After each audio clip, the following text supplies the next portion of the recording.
परंतु हमारा भगवान छाती ठोक करके कहता है कि अमृतम चेव मृत्युश्च सद सच्चाहमर्जुन। क्या कह रहे हैं अर्जुन को भगवान गीता में?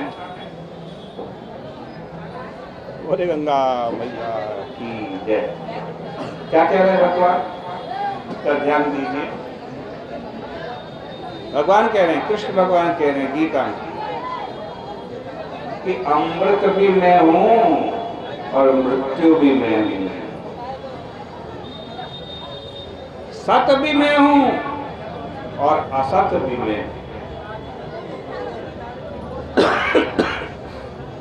अब ऐसा भगवान आपको कहाँ मिलेगा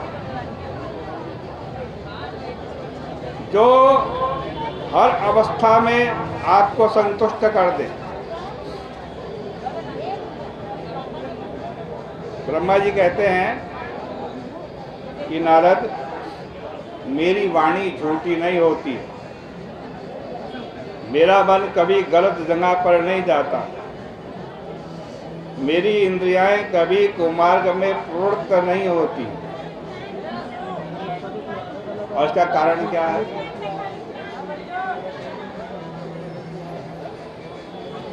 इसका कारण यह है, मैंने अपने औत्कंठ्यवान हृदय में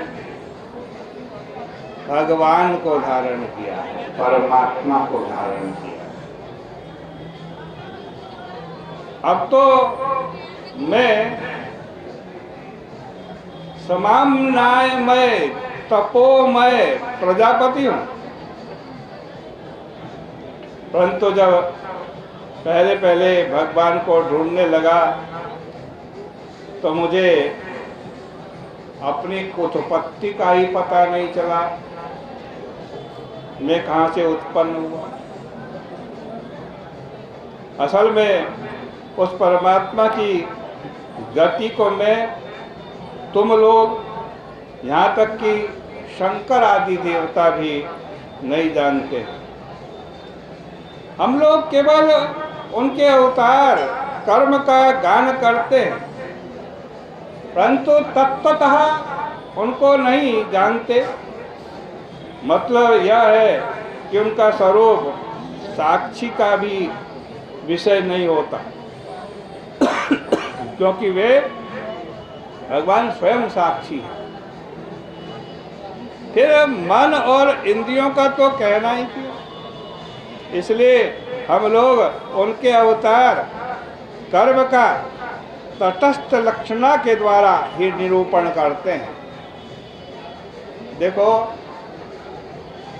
जिससे यह सृष्टि उत्पन्न होती है और जिसमें ये विलीन होती है, उसका नाम परमात्मा है।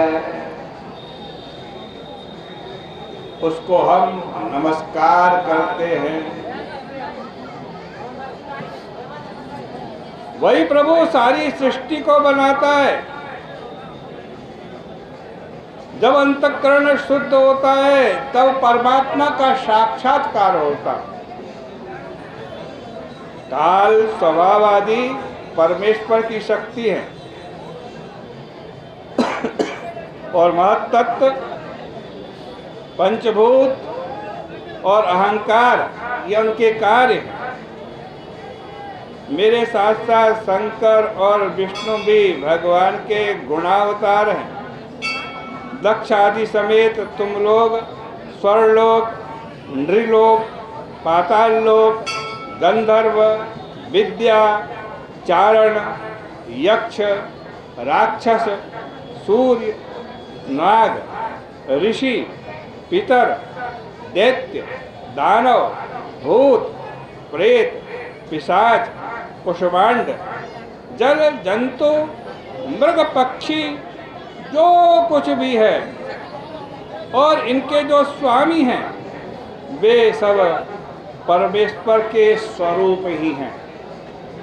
ऐश्वर्य, तेज, ओज, इंद्रिय, मन की शक्ति बल, क्षमा, श्री, हरि, संपत्ति, बुद्धि, जो कुछ है वह सब परमात्मा की विभूति है।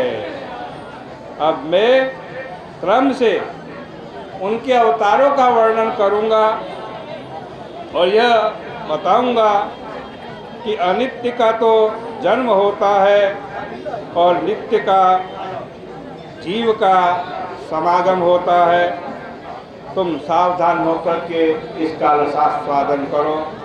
इस प्रकार से श्रीमद् भागवत जी के द्वितीय स्कंद के 5वां और 6वां अध्याय आपके सामने कहा। इसके पुण्य को, कथा श्रवण के इस पुण्य को हम भगवान के श्री चरणों में समर्पित करते हैं। विराम करें।